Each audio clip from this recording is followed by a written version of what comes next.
आपका अपना channel Edu परिचर्चा में आपका स्वागत है।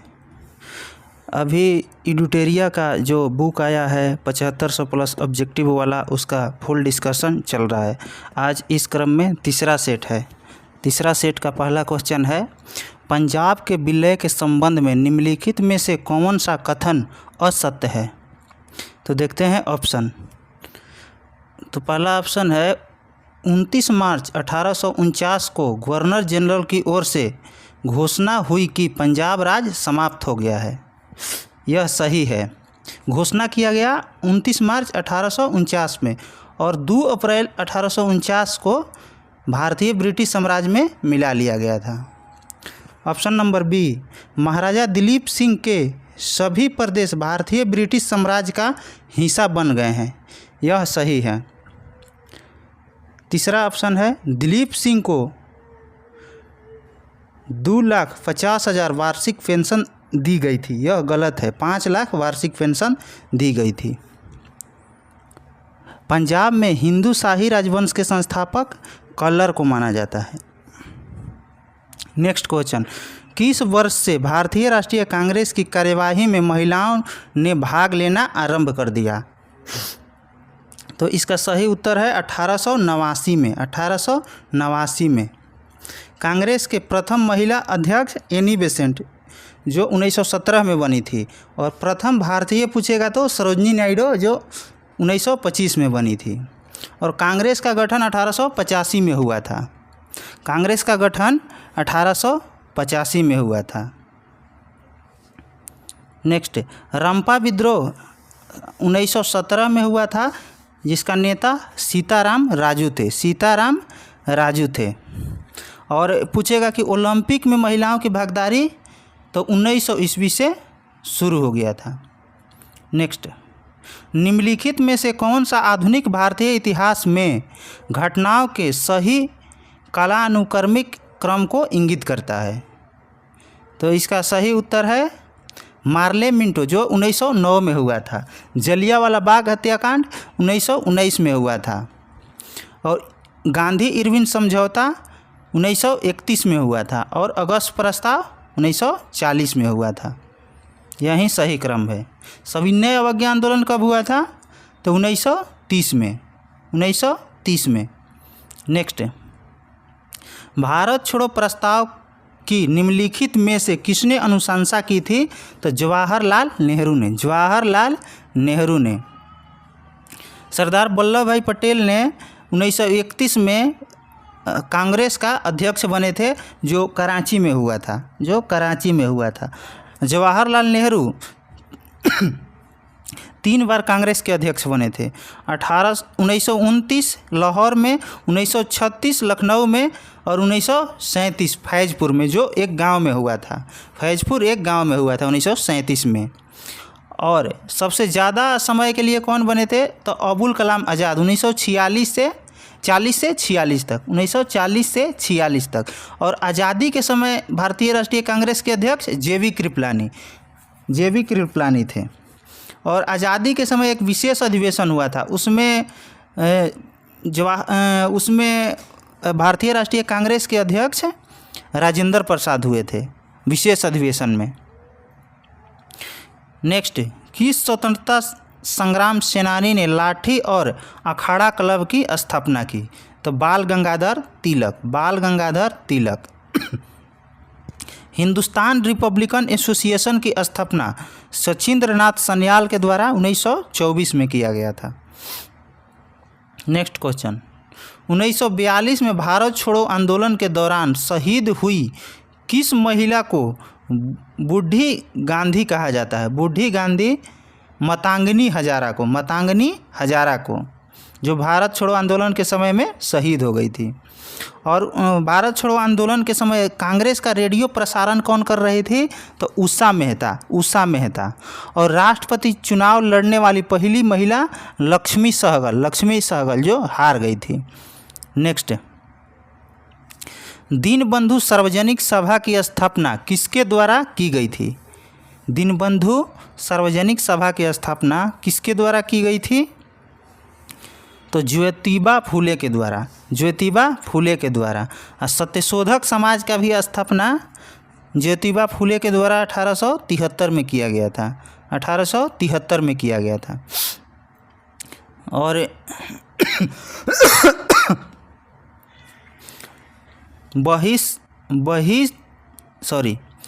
बहिष्कृत हितकर्णी सभा के स्थापना BR अम्बेडकर के द्वारा 1924 में किया गया था, 1924 में किया गया था।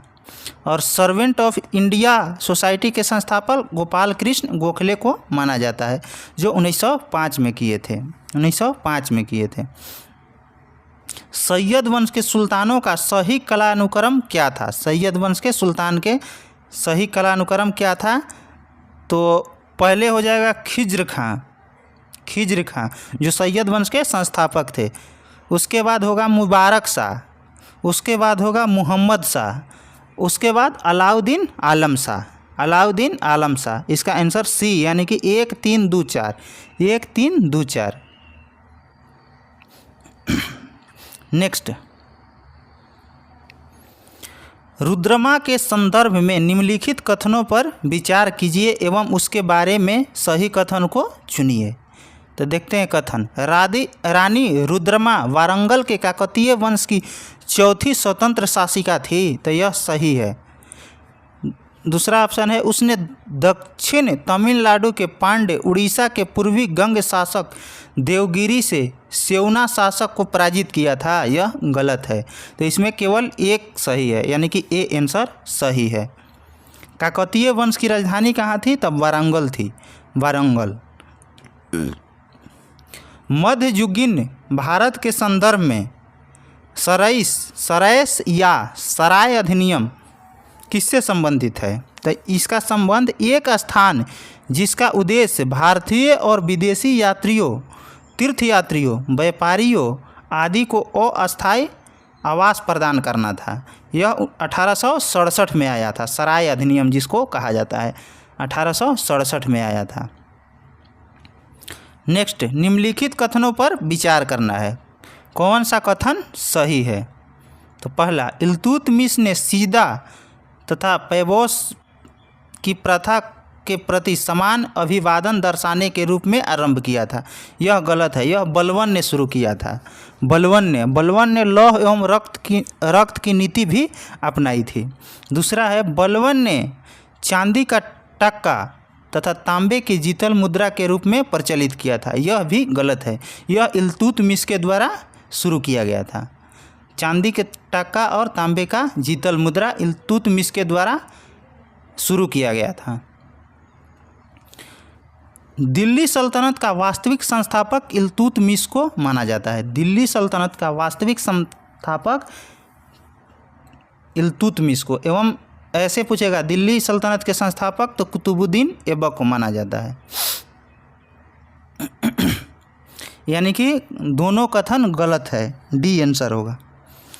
नेक्स्ट, निम्नलिखित में कौन गुप्तकालीन प्रशासनिक विभाजन का सही अनुक्रम है? तो इसका सही अनुक्रम है भुक्ति, विषय, विधि, ग्राम। भुक्ति, विषय, विधि, ग्राम।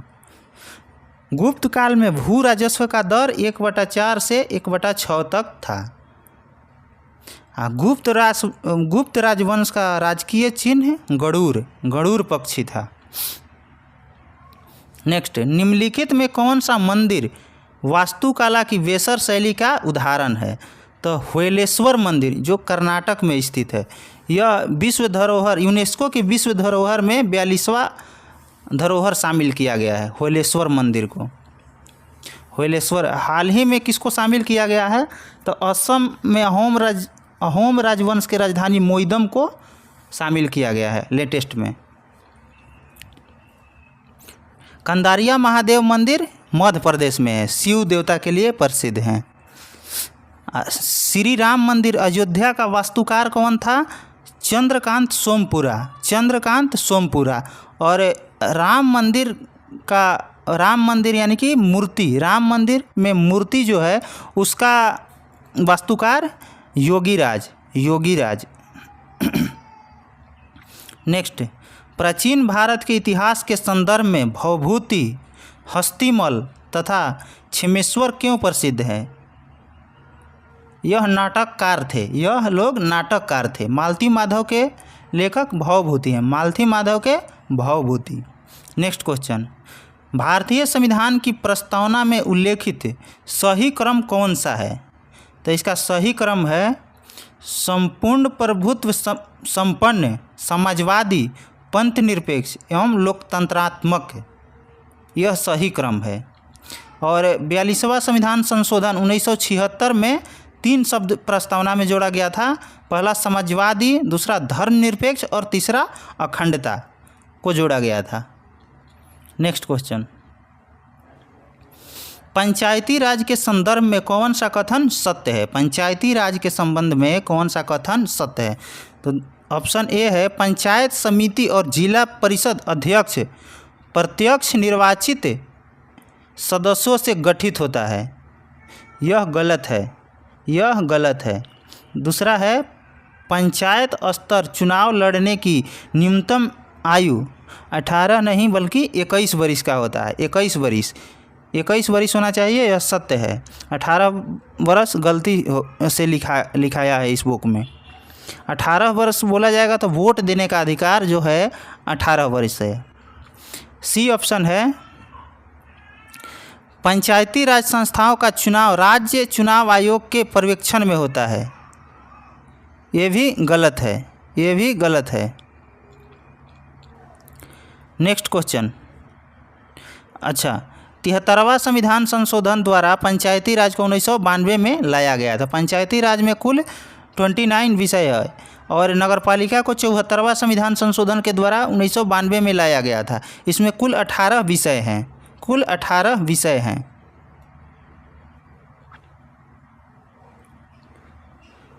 नेक्स्ट क्वेश्चन, केंद्र और राज्य के मध्य वैधानिक शक्तियों का बंटवारा किस अनुसूची में है? तो यह 7वीं अनुसूची में है। केंद्र और राज्यों के मध्य बंटवारा संघ सूची, राज्य सूची और समवर्ती सूची 7वीं अनुसूची में ही है। 5वीं अनुसूची में अनुसूचित जनजाति के प्रशासन के बारे में, 5वीं अनुसूची में अनुसूचित जनजाति के प्रशासन के बारे में है। और 8वीं अनुसूची में 22 भाषाओं का उल्लेख है, 22 भाषाओं का उल्लेख है। और 6ठी अनुसूची में असम, त्रिपुरा, मेघालय, मिजोरम का प्रशासन के बारे में जानकारी मिलती है। इसका सूत्र है ATM²। ए से असम, टी से त्रिपुरा, एक M से मेघालय, दूसरा M से मिजोरम। नेक्स्ट, मौलिक अधिकारों को लागू करने के लिए किसी न्यायालय द्वारा जारी किया जा सकता है समादेश। समादेश। क्षमादान किस अनुच्छेद में है? राष्ट्रपति का क्षमादान अनुच्छेद 72 में है। राष्ट्रपति का अध्यादेश 123 में है, 123 में। राज्यपाल का अध्यादेश 213 में है, राज्यपाल का अध्यादेश 213 में। निर्वाचन आयोग की स्थापना 25 जनवरी 1950 को किया गया था, निर्वाचन आयोग का। प्राकृतिक पर्यावरण की रक्षा किस प्रकार का संवैधानिक अधिकार है? यह मौलिक कर्तव्य है, यह मौलिक कर्तव्य है। मौलिक कर्तव्य किस अनुच्छेद में है? तो 51 के ए में, 51 के ए में। नीति निर्देशक तत्व 36 से 51 में है, जो आयरलैंड से लिया गया है। मौलिक अधिकार 12 से 35 तक है, जो USA से लिया गया है, USA से लिया गया है। नेक्स्ट, भारत ध्वज संहिता के प्रावधानों के अनुसार भारतीय निकाय के मानकों को लागू करने के लिए निम्नलिखित निकायों में से कौन सा प्रभारी है?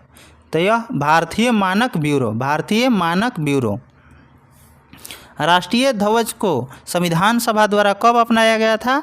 तो 22 जुलाई 1947, 22 जुलाई 1947। राष्ट्रीय ध्वज को आम लोगों का फहराने का अधिकार कब से दिया गया है? 2002 से, 2002 से। नेक्स्ट क्वेश्चन, सूची 1 को सूची 2 से मिलान करना है। प्रथम में है, सूची 1 में है अनुसंधान संस्थान और सूची 2 में है शहर। कौन सही है बताना है। हिमालय वन अनुसंधान संस्थान यह गलत है, यह देहरादून दिया है जो गलत है। यह इसका सही उत्तर होगा शिमला। हिमालय वन अनुसंधान संस्थान शिमला में है। शुष्क वन अनुसंधान संस्थान यह जोधपुर में है। वर्षा वन अनुसंधान संस्थान असम जोरहाट में है। एवं उष्ण कटिबंधीय वन अनुसंधान संस्थान जबलपुर एमपी में है। यह सही है, केवल बी नंबर गलती है। हिमालय वन अनुसंधान संस्थान देहरादून नहीं बल्कि शिमला में है। नेक्स्ट क्वेश्चन, भारत में कोयला खनन की महत्वपूर्ण घटनाओं पर विचार कीजिए तथा इन्हें सही कालानुक्रम में व्यवस्थित कीजिए। तो इसका सही कालानुक्रम में व्यवस्थित करना है तो देखते हैं किसकी कब स्थापना हुआ था। तो रानीगंज में कोयले का उत्पादन, प्रथम उत्पादन 1774 से ही शुरू हुआ है। रानीगंज में कोयले का प्रथम उत्पादन 1774 से शुरू हुआ है। कोल इंडिया लिमिटेड की स्थापना 1975 में हुआ है। कोल इंडिया लिमिटेड की स्थापना 1975 में हुआ है। कोयला खदानों का राष्ट्रीयकरण 1973 में हुआ है। 1973 में हुआ है। राष्ट्रीय कोयला विकास निगम की स्थापना 1956 में हुआ है। तो इसका सही क्रम हो जाएगा 1 4 3 2 1 4 3 2। नेक्स्ट क्वेश्चन, भारत का कौन सा राज्य चूना पत्थर, जिप्सम, नमक और जस्ता के भंडारण के लिए प्रसिद्ध है? तो यह राजस्थान है। राजस्थान में जीरा भी सर्वाधिक होता है। पिंजौर गार्डन कहाँ है? हरियाणा में। पिंजौर गार्डन हरियाणा में है। सबसे अधिक कपास कहाँ होता है? तो गुजरात में। 5 नदियों की भूमि किस राज्य को कहा जाता है? पंजाब को। नेक्स्ट क्वेश्चन,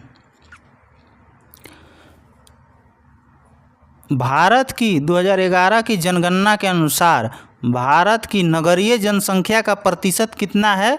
तो 31.2%। 31.2%। जनगणना संघ सूची के विषय है।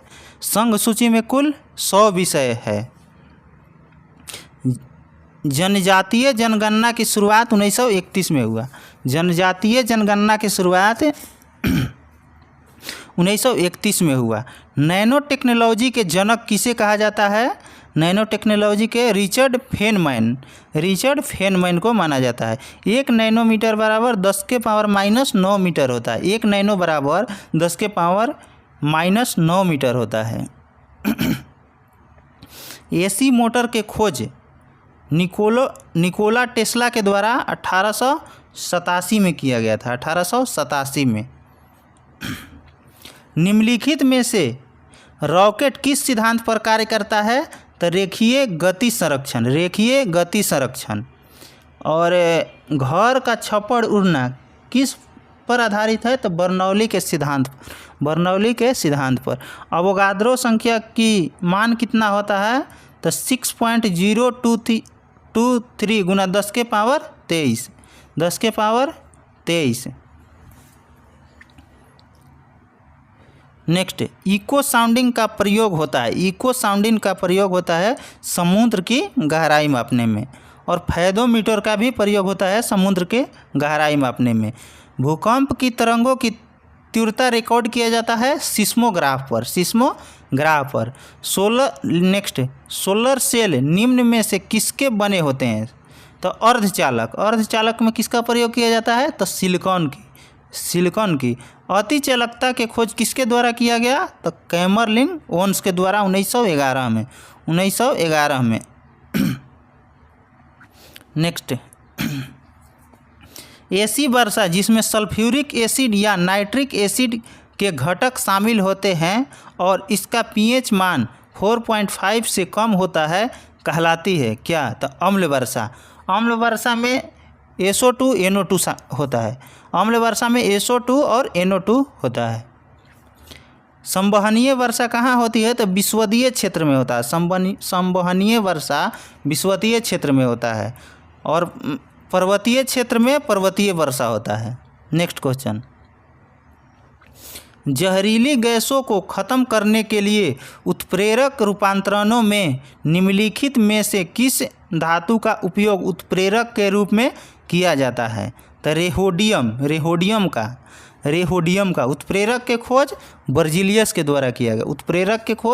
बर्जिलियस के द्वारा। सोडियम को केरोसिन तेल में रखा जाता है और फास्फोरस को जल में रखा जाता है। थोरियम का उत्पादन सबसे ज़्यादा केरल राज्य में होता है, केरल में होता है। नेक्स्ट, सूक्ष्म पोषक जो शर्करा के परिवहन Ca++ के उपयोग और कोशिका विभाजन में महत्वपूर्ण है। कौन सा? तो फास्फोरस। फास्फोरस का अणु सूत्र P4 होता है और परमाणु संख्या 15 होता है। सर्वाधिक अभिक्रियाशील कौन सा है? तो पोटेशियम। सर्वाधिक अभिक्रियाशील पोटेशियम है। रबर के वल्लकीकरण में किसका प्रयोग किया जाता है? तो सल्फर के। सल्फर के अणु सूत्र S8 होता है, S8 होता है। किस खाद्य पदार्थ में सभी आवश्यक एमिनो अम्ल पाए जाते हैं? तो अंडा में। अंडा में।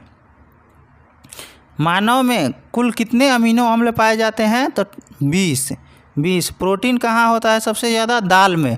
और सबसे ज़्यादा कहेगा तो किस में होता है? सबसे अधिक होता है सोयाबीन में। सोयाबीन में सबसे अधिक प्रतिशत पूछेगा तो सोयाबीन। और ओजोन गैस से सड़ी हुई मछली की तरह गंध आती है। हाइड्रोजन सल्फाइड से सड़ा हुआ अंडा की तरह सुगंध आता है। प्रोटीन का निर्माण एमिनो अम्ल से मिलकर होता है। प्रोटीन का निर्माण एमिनो अम्ल से मिलकर बनता है।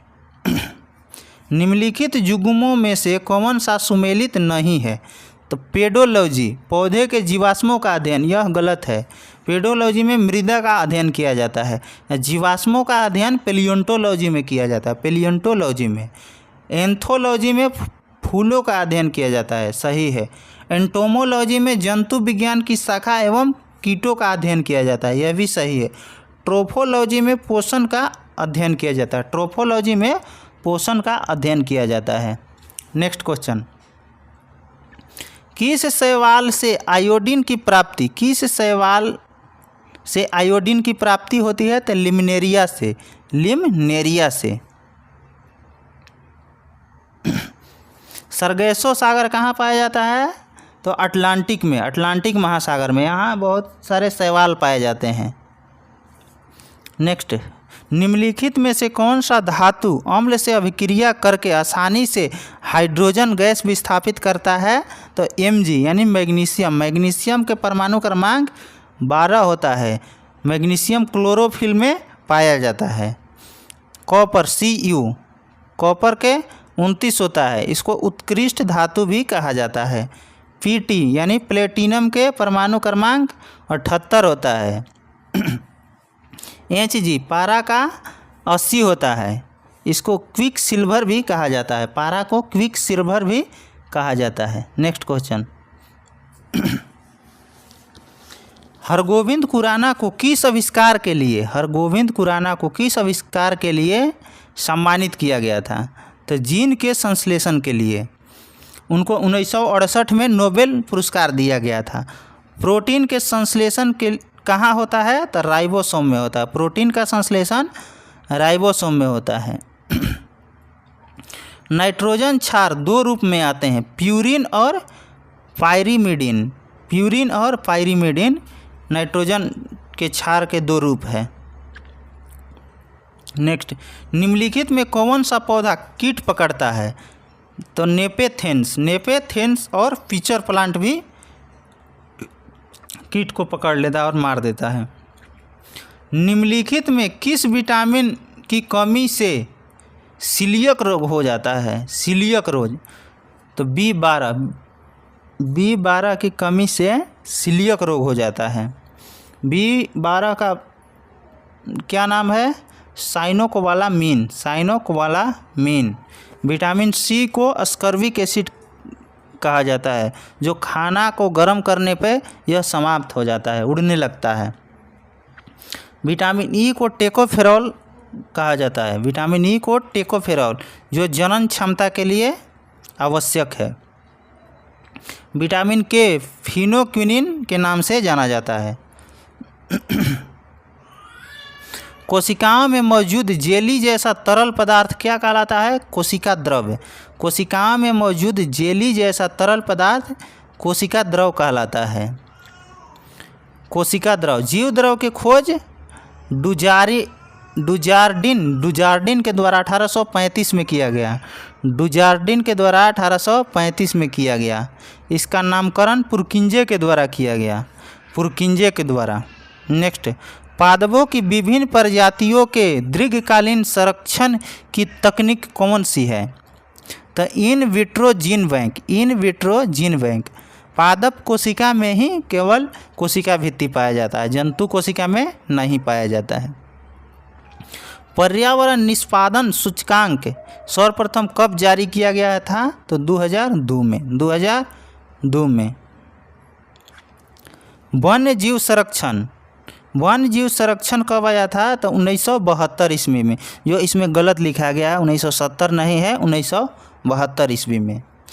वन संरक्षण अधिनियम कब आया था? तो 1980 में। 1980 में। और पर्यावरण संरक्षण अधिनियम कब आया था? तो 1986 में। 1986 में।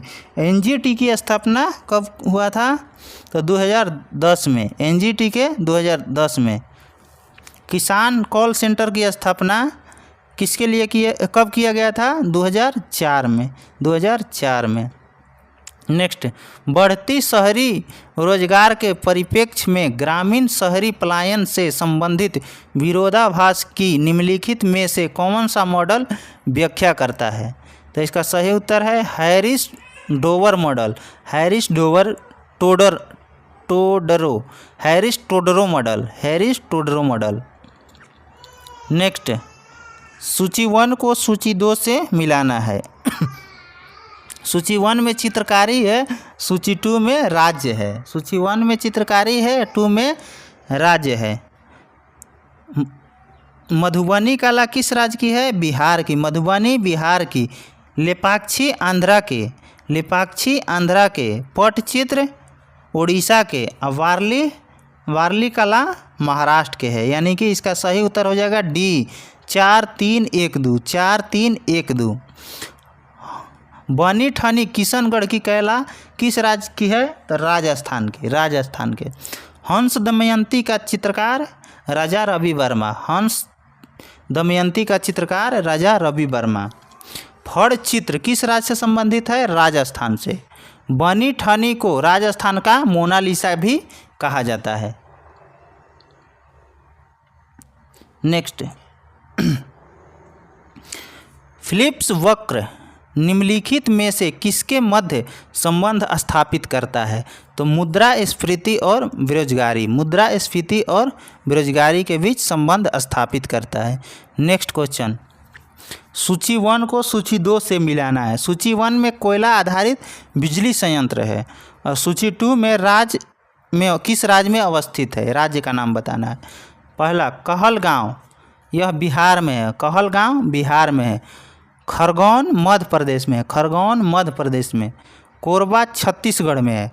कोरबा छत्तीसगढ़ में। कुडगी कर्नाटक में है। कुडगी कर्नाटक में। यानी इसका सही उत्तर हो जाएगा डी, 2143। 2143। लारा भी ताप विद्युत संयंत्र है जो छत्तीसगढ़ में है। कोरबा यह छत्तीसगढ़ में। कोरबा छत्तीसगढ़ में। रामगुंडम तेलंगाना में है।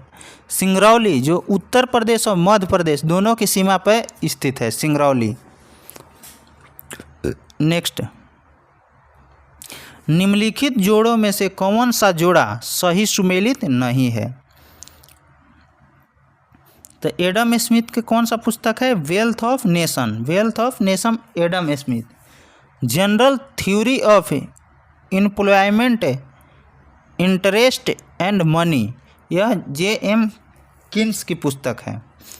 एशियन ड्रामा गुनार मिडरल की पुस्तक है। और principle of politic economy and taxation, यह कार्ल मार्क्स है। यह गलती है, कार्ल मार्क्स से नहीं है, डेविड रिकार्डो के है। डेविड रिकार्डो के। कार्ल मार्क्स की कौन सी पुस्तक है? Das Kapital. अफस्पा AFSPA पहली बार कहाँ लाया गया? तो 7 पूर्वोत्तर राज्यों में, जो 1958 में लाया गया था। मोर को भारत का राष्ट्रीय पक्षी कब घोषित किया गया? तो 1963 में, 26 जनवरी 1963 में। 1959 में क्या हुआ था? पंचायती राज की शुरुआत हुआ था 1959 में। 1961 में क्या हुआ था? तो बर्लिन के दीवार का निर्माण हुआ था। बर्लिन के दीवार का निर्माण हुआ था। 1965 में क्या हुआ था? तो FCI के स्थापना हुआ था। भारतीय मुद्रा बाजार के अंतर्गत निम्नलिखित में कौन सा शामिल नहीं है? तो सहकारी बैंक, वाणिज्यिक पत्र एवं ट्रेजरी बिल ये शामिल है। भारतीय औद्योगिक विकास बैंक यह शामिल नहीं है, यानी कि IDBI नहीं शामिल है। IDBI की स्थापना 1964 में हुआ था। RBI की स्थापना 1 अप्रैल 1935 में यंग हिल्टन कमेटी के सिफारिश पे किया गया था। ट्रेजरी बिल कौन जारी करता है? तो RBI जारी करता है, केंद्र सरकार के द्वारा। पोचमपल्ली किसके लिए प्रसिद्ध है? तो यह बुनाई के लिए, यहाँ पर साड़ी की बुनाई की जाती है, जो तेलंगाना में है। नेक्स्ट, इसका सभी का आंसर यहाँ पे दिया हुआ है। जिनको डाउट है यहाँ से आंसर देख सकते हैं। कुछ स्मरणीय तथ्य है, इसको देखते हैं। गुप्त वंश से संबंधित है। समुद्रगुप्त का उत्तराधिकारी चंद्रगुप्त द्वितीय हुआ था। समुद्रगुप्त का उत्तराधिकारी चंद्रगुप्त द्वितीय, इसके शासनकाल में फहियान भारत आया था। चंद्रगुप्त द्वितीय के समय में फहियान भारत आए। इसके दरबार में कालिदास, धन्वंतरी, वराहमिहिर जैसे विद्वान रहते थे। कालिदास, धन्वंतरी, वराहमिहिर चंद्रगुप्त द्वितीय में रहते थे। चंद्रगुप्त द्वितीय का उत्तराधिकारी कुमारगुप्त सबसे अधिक अभिलेख, यानी कि 18 अभिलेख कुमारगुप्त के मिले हैं। सबसे अधिक अभिलेख कुमारगुप्त प्रथम के मिले हैं, 18 अभिलेख। इसे नालंदा विश्वविद्यालय की स्थापना की। कुमारगुप्त ने नालंदा विश्वविद्यालय की स्थापना की। प्रसिद्ध सुदर्शन झील का पुनर्द्वार किया गया था स्कंदगुप्त के द्वारा। गुप्त काल में भू राजस्व का कुल उत्पादन का 1/4 भाग से 1/6 भाग तक था, जो पीछे क्वेश्चन में बताया भी गया है। इस काल में उज्जैन सर्वाधिक महत्वपूर्ण व्यापारिक केंद्र था। गुप्त वंश में सर्वाधिक महत्वपूर्ण व्यापारिक केंद्र उज्जैन था। गुप्त सम्राट वैष्णव धर्म के अनुयायी थे। विष्णु का वाहन गरुड़ गुप्त शासकों की राजकीय चिन्ह है। राजकीय चिन्ह, गुप्त वंश के राजकीय चिन्ह, यह भी पीछे बताया गया है, गरुड़। गुप्त राजाओं की शासकीय भाषा संस्कृत थी। गुप्त काल में चांदी के सिक्के को रुपये कहा जाता था। मंदिर बनाने की कला का जन्म गुप्त काल में हुआ। गुप्त काल को भारतीय इतिहास का स्वर्ण युग कहा जाता है। अंतिम गुप्त शासक